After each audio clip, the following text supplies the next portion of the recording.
What if I told you your map is a scam? That the map on your classroom wall, the one in your textbooks, and even your phone has been lying to you your entire life.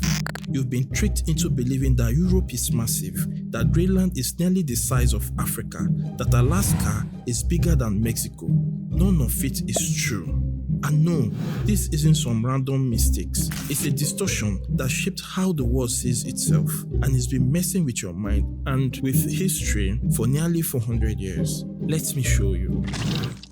Take a look at the world map you grew up with. You know the one. The rectangular blue oceans, land masses floating neatly in place. Now here's the fact that should blow your mind. Africa is 14 times larger than Greenland, yet on the map they look almost the same size. South America is twice the size of Europe, but you'd never guess that from the way they are drawn. Alaska looks like a giant beast compared to Mexico, right? In reality, Mexico is bigger. So how did this happen? Why are the sizes so wrong? The culprit is a man named Mercator. In 1569, he created a map that would eventually be used all over the world. But here's the twist. Mercator never meant to draw the world fairly. He made his map for sailors to help them navigate oceans with straight lines. It was perfect for sea travel, but terrible for truth. The Mercator map stretches land near the poles and shrinks land near the equator, which means it inflates places like Europe, Russia, and North America, and shrink regions like Africa, South America, and Southeast Asia. And yet, somehow, this sailor's map became the world's default map. Now ask yourself, why did this distorted map become so popular? The answer is just one word: colonialism. In the centuries that followed Mercator's map, European empires expanded violently across Africa, Asia, and the Americas. And what better way to justify domination than by showing your land bigger and theirs smaller? Maps aren't just tools, they are power.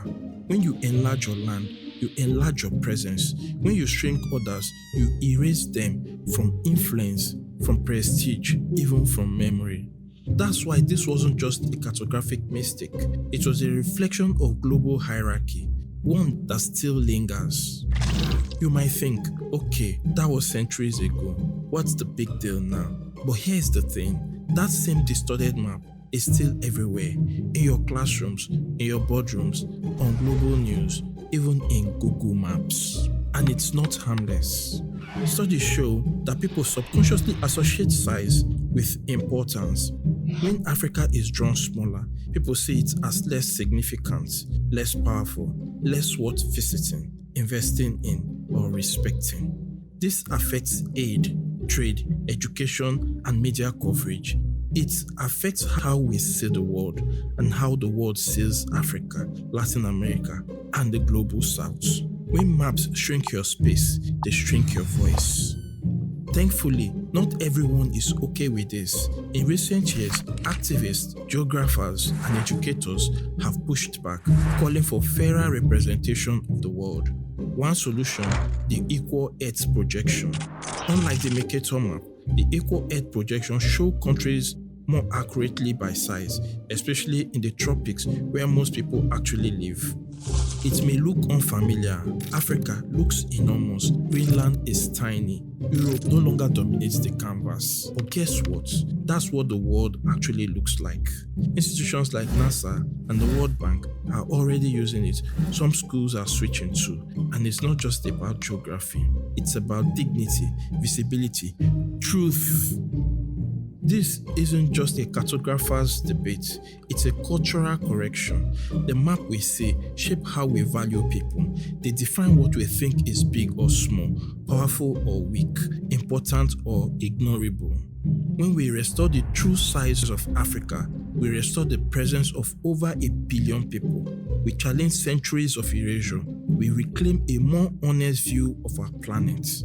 So next time you look at a world map, ask yourself, whose world are you really looking at? Because sometimes to change the future, you just have to start by redrawing it.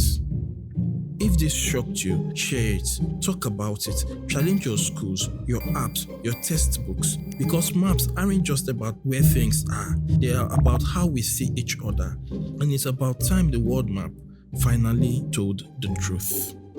Thanks for watching. See you next time.